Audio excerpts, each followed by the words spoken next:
សួស្តីបងប្អូនទាំងអស់គ្នាឥឡូវនេះយើងវិលមកត្រឡប់មកជួបគ្នាមួយសារទៀតអីចង់បង្ហាញបងជាមួយនឹងប្រភេទផ្ទះមួយដីកន្លះឡូជូនបងតែម្ដង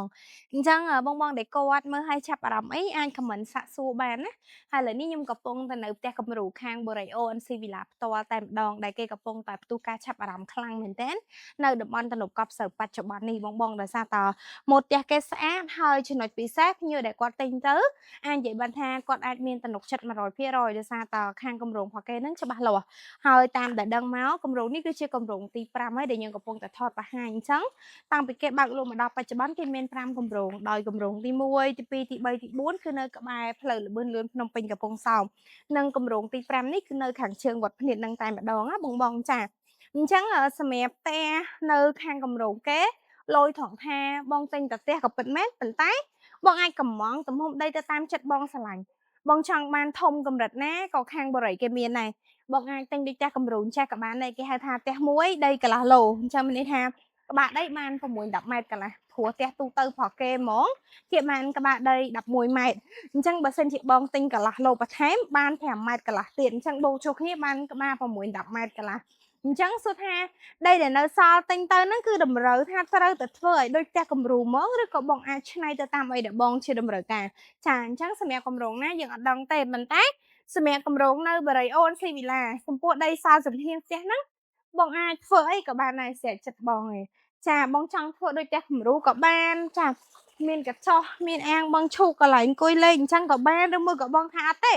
បងអ្នករស់ស៊ីអញ្ចឹងបងត្រូវមានអីវ៉ាន់ច្រើនណាបងចង់ធ្វើជាឃ្លាំងស្តុកអីវ៉ាន់ក៏បានដូចគ្នាដែរហើយបើបងរស់ស៊ីខាងឡានចង់យកដីមកទាហាងផ្ទះធ្វើជាចំណតឡានក៏បានដែរបងអត់ជាបញ្ហាចំណុចពិសេសផ្ទះនៅខាងគេហ្នឹងមិនថាបងមើលទំហំដីស្តង់ណាឬក៏ដីចំហៀងធំអញ្ចឹងឯងតែតងមួយដីក្រោយផ្ទះគឺសល់2ម៉ែត្រហ្មងទូទៅហ្មងណាតែបើថាបងចង់បានដីក្រោយធំជាងហ្នឹងក៏អាចនឹងធំជាងហ្នឹងចឹងទៅប៉ុន្តែជាទូទៅហ្មង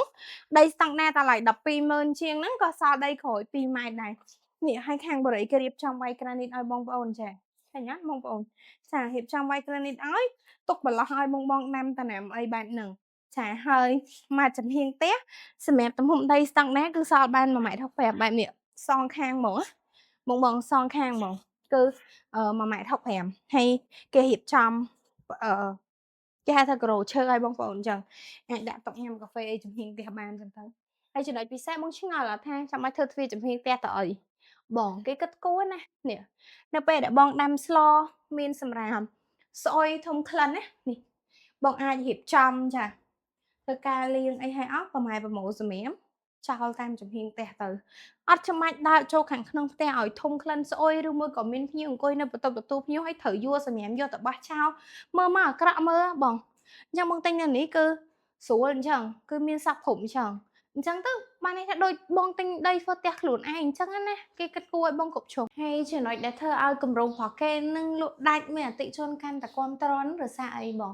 សម័យឥឡូវនេះសឹងតែថាគេកាត់ចោលអីតាក់ទងមួយបន្ទប់ក្រោមនេះ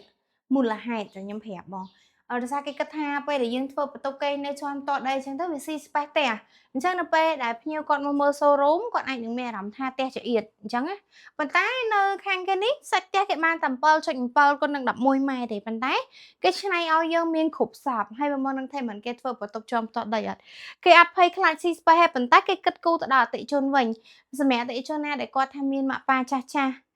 ពិបាកក្នុងការឡើងចដើឈឺឆ្អឹងឈឺឆ្អែងអញ្ចឹងណាគាត់មិនបាច់ឆ្មាច់ឡើងទៅលើអីគាត់សម្រាប់តែនៅខាងក្រោមនេះគឺអូខេបាត់ហើយបងអញ្ចឹងស្រួលមែនតើព្រោះតែមនុស្សចាស់គាត់អាចមានកម្លាំងកាហាយឬមួយក៏រឹងមាំដូចយើងក្មេងៗឯងអាចសម្រាប់នៅខាងក្រោមនឹងទៅហើយគេមានបន្ទប់ទឹកមានអីអញ្ចឹងទៅអញ្ចឹងសម្រាប់បងប្អូនដែលគាត់កំពុងតែស្វែងរកមើលចង់បានផ្ទះទីតាំងនៅខាងផ្លូវកប់ស្រូវជាទីតាំងដែលជាប់ផ្លូវរដ្ឋមានសក្តានុពលមានការអភិវឌ្ឍណាបងអាចសាកមកមើលផ្ទាល់បានកុំដល់ណាជឿខ្ញុំបើបងចាប់អារម្មណ៍មួយទៀតបងអាចមកមើលមកដល់ទីតាំងបរិយាយើងបានណាបងអញ្ចឹង